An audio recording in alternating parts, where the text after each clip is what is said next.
Welcome to the Top 10 at 10. I'm your host, Daniel Wright, writer at FireDogLake.com. Today is May the 7th, 2014, and these are the top 10 stories. Here we go. Story number 10 from Al Jazeera. Emails reveal close Google relationship with NSA by Jason Leopold over there. Email exchanges between National Security Agency Director General Keith Alexander and Google executive Sergey Brin and Eric Schmidt suggest a far cozier working relationship between some tech firms and the U.S. government than was implied by Silicon Valley brass after last year's revelations about NSA spying.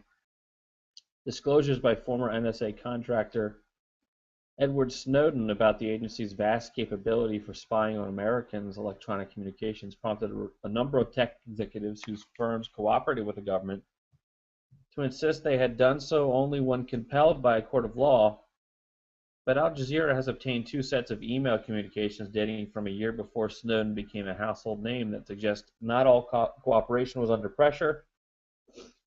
On the morning of June 28, 2012, an email from Alexander invited Schmidt to attend a 4-hour-long, quote, classified threat briefing, unquote, on August 8th at a, quote, secure facility in proximity to the San Jose, California airport.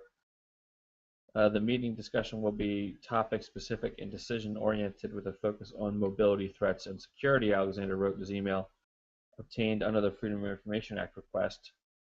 The first of dozens of communications between the NSA chief and Silicon Valley executives that the agency plans to turn over. Alexander Schmidt and other industry executives met earlier in the month, according to the email, but Alexander wanted another meeting with Schmidt and a, quote, a small group of CEOs later that summer because the government needed Silicon Valley's help. So there's been the classified briefing cited by Alexander was part of a secretive government initiative known as the Enduring Security Framework, and his email provides some rare information about the ESF entails, the identity of some participant tech firms, and the threats they discussed. So surprise, surprise. Contrary to public statements about their shocked that the NSA would get into their system and that they only did this after a court order, they were participating in meetings with the head of the NSA about working with them. So it's just, I guess it's not shocking, but it is interesting to see it in black and white. Story number 2, deal book. Not sure why I put this up there. Oh, what Tim Geithner got right.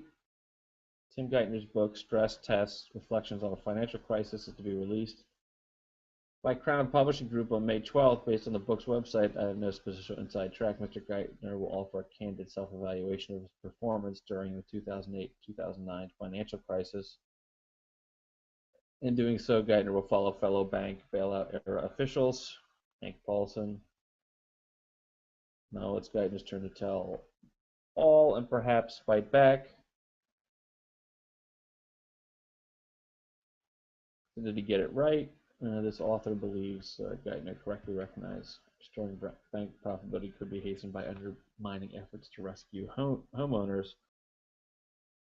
What he got wrong was choosing banks over people. Mr. Geithner was right when he told Quat Ahmad in an interview published in the New Republic that there is an ongoing political effort to legislate a weakening Dodd-Frank or block political appointees, but he was wrong then when he added the effort does not have much political force now. Oh, God. So, which ad is royally screwing me right now? Who knows?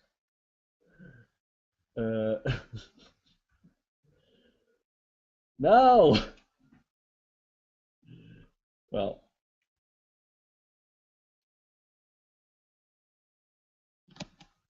in any case. Okay. So, we're just going to move on now. Story number 8. Neoconservative super PAC bets big on North Carolina GOP primary challenge. So this is the Emergency Committee for Israel, I believe. Today, an odd battle for the future of the Republican Party's foreign policy is being fought in North Carolina's 3rd Congressional District, as Taylor Griffin, a former financial services consultant, challenges 10-term Congressman Walter Jones for the GOP nomination. Jones has shifted toward a libertarian foreign policy position since supporting the invasion of Iraq in 2003.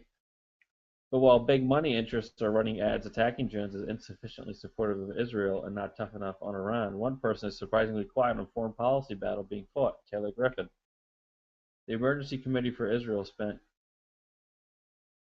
over $300,000 in the month of April to run attack ads accusing Jones of being, quote, the most liberal Republican in Congress, despite the fact that the American Conservative Union ranked him as one of their ACU conservatives.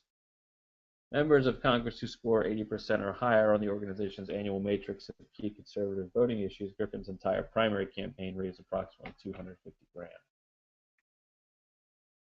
So Griffin found a lucrative source of campaign funds by teaming up with Iran hawks for campaign contributions. His biggest source of campaign contributions, kicking $46,000, came from employees of Elliott Management, a hedge fund group managed by GOP mega donor and noted Iran hawk Paul Singer. Oh, Paul Singer again, he's everywhere. ECI, Paul Singer, and other neoconservatives may be funding Griffin as a more palatable alternative to Walter Jones, but if today's primary is a referendum on the isolationist foreign policy stance taken by Jones, it's noteworthy that Griffin has rarely mentioned foreign policy in interviews and makes no mention of Iran or Israel on the issue section of his website. Griffin, it would appear, has made the calculation that Republicans in North Carolina's 3rd Congressional District are either sympathetic to Jones's swift shift away from the George W. Bush administration's adventurous foreign policy, or they simply don't care. Griffin would rather talk to them about fishing. Okay. Story number 7. Harry Reid, no Senate Benghazi panel. This is from Politico. The Senate will not form a select committee to investigate the White House's handling of an attack on the Libyan consulate in 2012, Senate Majority Harry Reid said on Tuesday. There won't be one. There's no conspiracy here. It was a tragedy. There's been numerous hearings on this already. The State Department did an extensive review. In the wake of email revelations that Republicans believe prove the administration lied about its role in drafting talking points about the attack in Libya, the House is set this week to pass legislation creating a special panel to investigate the death of U.S. Ambassador Chris Stevens and 3 others. Speaker John Boehner named Representative Trey Gowdy to lead the panel. Republican senators have called for the Senate to mirror this action and join the House in this probe. Senator Lindsey Graham of South Carolina, Kelly Ayotte of New Hampshire, and John McCain of Arizona recently said in a joint statement that, quote, we owe it to the families that lost their loved ones in Benghazi attack to finally get to the truth.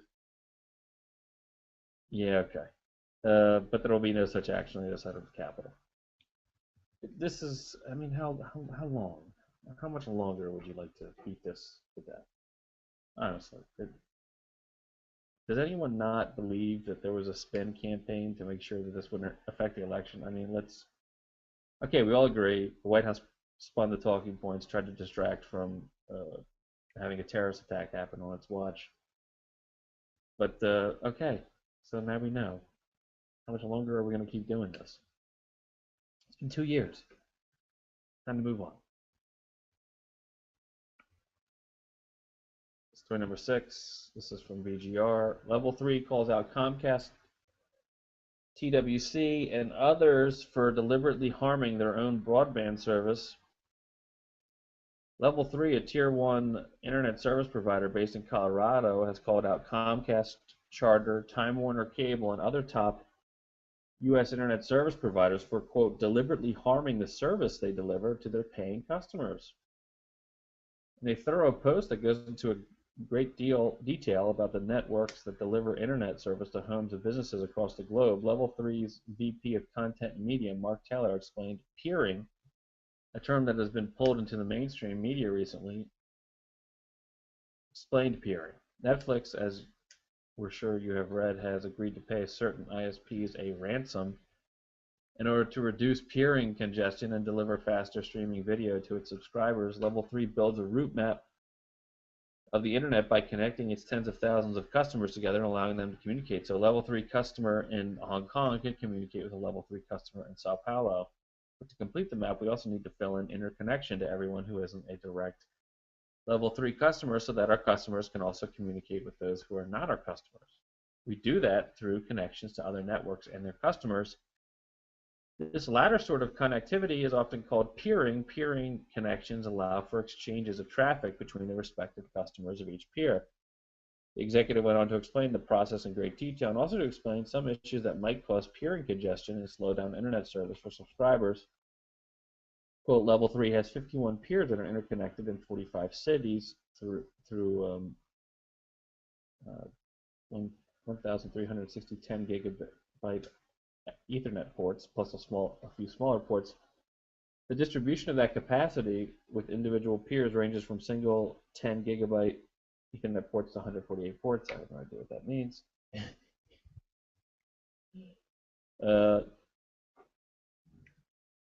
They are deliberately harming the service they deliver to their paying customers. They are not allowing us to fulfill the requests that customers make for content. Which 6 ISPs are we talking about? Taylor stopped short of naming them, but he still manages to shame them. 5 of those congested peers are in the United States and 1 is in Europe. There are none in any other part of the world. All 6 are large broadband consumer networks with a dominant or exclusive market share in their local market. In countries or markets where consumers have multiple broadband choices, there are no congested peers. So apparently this is one of the tactics of the ISPs. I'm not sure if he's claiming it's malevolence or just incompetence, but either way, the telecom monopolies are not delivering the best service. Story number 5. Citgo's Corpus Christi environmental crimes too big to punish. This is from the Texas Observer. After 7 years of waiting, Corpus Christi pollution victims finally learned that what restitution they'll be receiving from Citgo Petroleum Corp. Nothing. Last week, a federal district judge determined that residents of a neighborhood exposed to toxic chemicals from Citgo's Corpus refinery weren't due any compensation, including medical expenses or relocation costs. In 2007, the jury convicted Citgo of violating the Clean Air Act, a first for a major oil company. The company had illegally stored oil in 2 uncovered tanks, exposing nearby residents to toxic chemicals, including the carcinogen benzene. It took 7 years for U.S. District Judge John D. Rainey to sentence the company, finally ruling in February that Citgo owed $2 million, a paltry sum. Next to the $1 billion prosecutors argue the company had earned from its illegal operation. Still, victims held out hope for some restitution. On Wednesday, Rainey denied victims any restitution, including funding to pay for annual cancer screenings and other diseases that would be linked to chemical exposures. The Justice Department had requested that Citgo set up a fund to cover relocation costs and another for victims' future medical expenses, for a total of $30 million in restitution for victims and $25 million for the government. Ironically, Rainey wrote that determining how much victims are really owed would, quote, unduly delay the sentencing process, unquote, and, quote, outweighs the need to provide restitution to any victims. Wow, I don't know. Maybe I'm missing a piece of this. Huh. So, they get nothing. You get nothing. Story number 4. Grand closing. America's pot farmers are putting Mexican cartels out of business. For the first time in generations, farmers in central Mexico have stopped planting marijuana. Due to ample supplies up north, courtesy of medical and recreational cannabis legalization, cartel farmers won't make any money off pot anymore. They told the Washington Post this week the price for a pound of Mexican marijuana has plummeted 75%. From $100 per kilogram to less than $25. It's not worth it anymore, said 50-year-old Rodrigo Silla, a lifelong cannabis farmer. He also told the Post he couldn't remember the last time his family and others stopped growing mota. I wish the Americans would stop with this legalization. For several years, we have been writing about how researchers think that domestic cannabis legislation will seriously hurt Mexican drug cartels who have murdered something like 60,000 people in the last decade. So I guess they're right. So now we have both the DEA and cartel farmers both screaming bloody murder about legislation. Sounds like we're on the right track.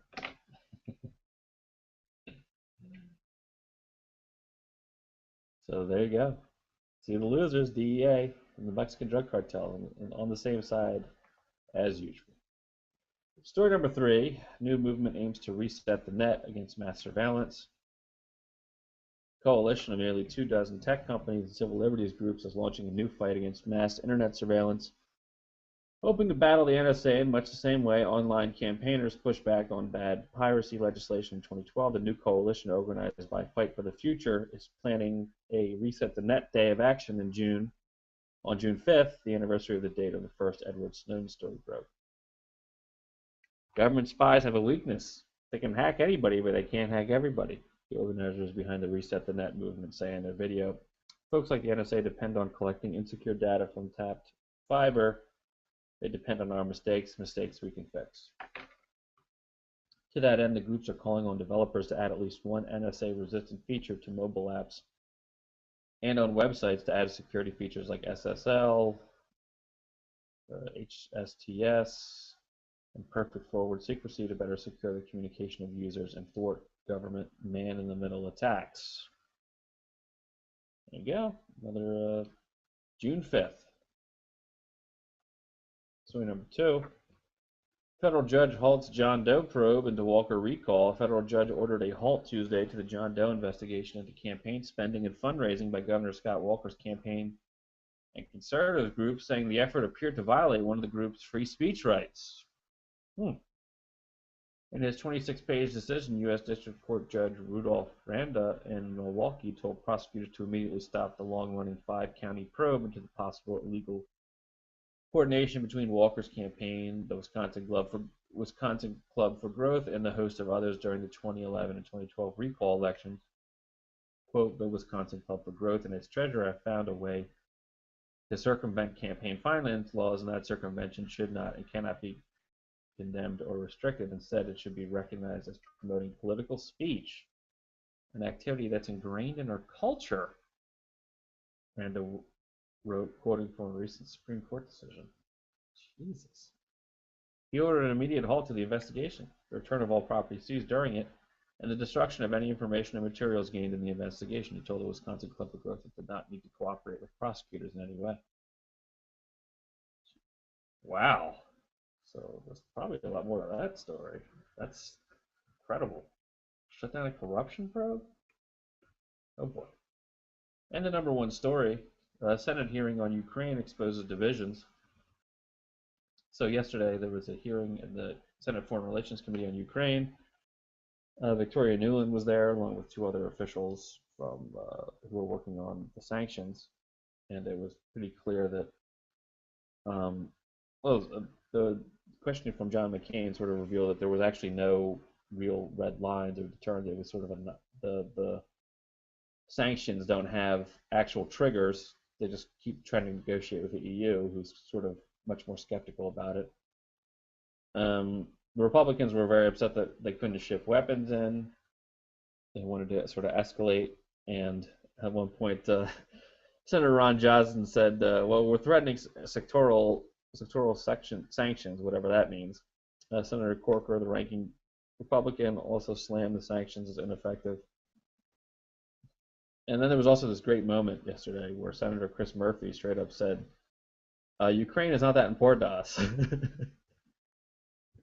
Which is something everyone knows, but apparently no one will say. So I guess I've got to give him credit for that. He said, compared to Russia, who has this country on its border, Ukraine is not that important. We don't, this is really important to us. So it was an interesting hearing. Senator Corker concluded slamming the panel. What we're seeing today is we have no strategy and we have no policy, and sort of pointing out that America just doesn't know what it's doing in Ukraine, and it probably because it has no real interest there, which makes sense. And that was a top 10 at 10. If you have a story you'd like me to feature on the top 10 at 10, please tweet me at DanSWright and read all the stories at firedoglake.com. Thank you so much.